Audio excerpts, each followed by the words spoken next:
Hi, എൻ്റെ പേര് രാഹുൽ സേമൺ. ഞാനൊരു MSc climate change and disaster management സ്റ്റുഡൻ്റാണ്. അപ്പോൾ ഇന്ന് നമ്മൾ ചർച്ച ചെയ്യാൻ പോകുന്നത് ഇന്ത്യയുടെ കാർബൺ പുറന്തള്ളൽ റിപ്പോർട്ട്.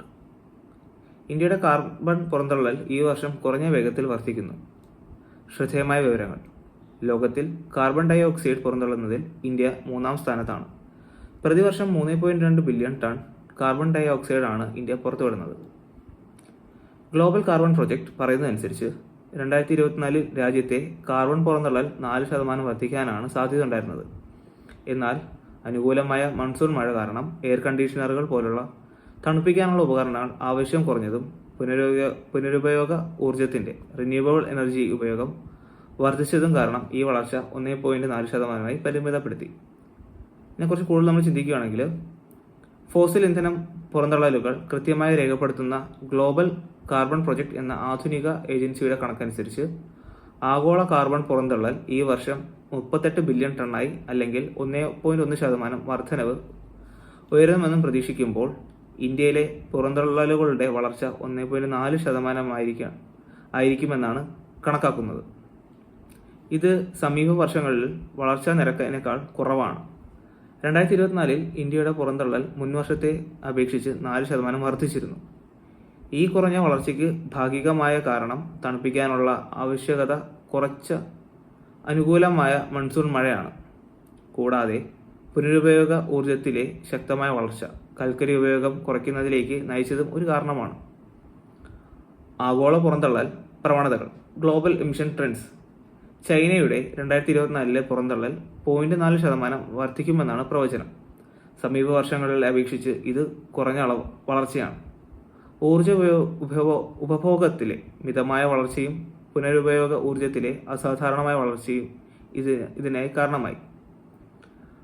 അമേരിക്കൻ ഐക്യനാടുകളിൽ 1.9%, യൂറോപ്യൻ യൂണിയനുകളിലും 0.4% 2025 പുറന്തള്ളൽ വർദ്ധിക്കുമെന്നാണ് കണക്കാക്കുന്നത്. എന്ന് പറഞ്ഞാൽ അമേരിക്കൻ ഐക്യനാടുകൾ UNO അതിൽ 1.9%, അതേസമയത്ത് യൂറോപ്യൻ യൂണിയനിൽ 0.4% വർദ്ധിക്കുമെന്നാണ് കണക്കുകൾ പറയുന്നത്. ഇതിൽ മറ്റ് പ്രധാന വിവരങ്ങൾ നോക്കുകയാണെങ്കിൽ, ആഗോളതലത്തിൽ കാർബൺ പുറന്തള്ളുന്നതിൽ ഇന്ത്യ 3-ാമതാണ്. പ്രതിവർഷം 3.2 ബില്യൺ ടൺ കാർബണാണ് ഇന്ത്യ പുറത്തുവിടുന്നത്. ചൈനയാണ് 1-ാമത്, 12 ബില്യൺ ടൺ. US 2-ാമത്, 4.9 ബില്യൺ ടൺ. ഇന്ത്യയുടെ പ്രതിശീർഷ പുറന്തള്ളൽ പെർ ക്യാപിറ്റ എമിഷൻ പ്രതിവർഷം 2.2 ടൺ കാർബൺ ഡൈ ഓക്സൈഡാണ്. ലോകത്തിലെ ഏറ്റവും വലിയ 20 സമ്പദ് വ്യവസ്ഥകളിൽ വെച്ച് ഇത് ഏറ്റവും കുറഞ്ഞ 2-ാമത്തെ നിരക്കാണ്. ഇന്ത്യയുടെ പുറന്തള്ളലുകൾക്ക് പ്രധാനമായും കാരണമാകുന്ന ഇന്ധനം കൽക്കരിയാണ്. ആഗോള താപനവും കാർബൺ ബജറ്റും. 2025 ആഗോള ഫോസിൽ കാർബൺ ഡൈ ഓക്സൈഡ് പുറന്തള്ളലിലെ വർധനവിന് കാരണം എല്ലാ ഇന്ധനങ്ങളിലുമുള്ള വർധനവാണ്. കൽക്കരി +0.8%, എണ്ണ +1%, പ്രകൃതിവാതകം +1.3%. 2015 മുതൽ 2024 കാലയളവിൽ സ്ഥിരമായ വനനശീകരണത്തിൽ നിന്നുള്ള പുറന്തള്ളൽ പ്രതിവർഷം ഏകദേശം 4 ബില്യൺ ടൺ കാർബൺ ഡയോക്സൈഡായി ഉയർന്ന നിലയിൽ തുടരുന്നു. എന്നാൽ വനവൽക്കരണം, വനങ്ങളുടെ പുനരുജ്ജീവനം എന്നിവയിലൂടെ സ്ഥിരമായ നീക്കം ചെയ്യൽ വനനശീകരണത്തിൽ നിന്നുള്ള പുറന്തള്ളലിന്റെ ഏകദേശം പകുതിയോളം സന്തുലനം ചെയ്യുന്നുണ്ട്. കഴിഞ്ഞ ദശകത്തേക്കാൾ പ്രതിവർഷം 1.9% ഫോസിൽ ഭൂവിനിയോഗ മാറ്റം എന്നിവയിൽ നിന്നുള്ള ആകെ കാർബൺ ഡയോക്സൈഡ് പുറന്തള്ളലുകൾ കഴിഞ്ഞ 10 വർഷത്തിനുള്ളിൽ വളരെ സാവധാനത്തിലാണ് പ്രതിവർഷം 0.3% വർദ്ധിച്ചത്. ആഗോളതാപനം 1.5%-ആയി പരിമിതപ്പെടുത്താനുള്ള ശേഷിക്കുന്ന കാർബൺ ബജറ്റ് ഏകദേശം തീർന്നു എന്നാണ് റിപ്പോർട്ട്. 1.5% അല്ലെ 5 ഡിഗ്രി കാർബൺ ശേഷിക്കുന്ന budget 170 billion ton carbon dioxide ആണ്. ഇതിലെ 2025 പുറന്തള്ളൽ നിലയിൽ 4 വർഷത്തെ തുല്യമാണ്. കാർബൺ ഡയോക്സൈഡ് പുറന്തള്ളൽ ഇപ്പോഴും വർദ്ധിക്കുന്നതിനാൽ ആഗോള താപനം 1.5%-ന് താഴെ നിലനിർത്തുന്നത് ഇനി സാധ്യമല്ല.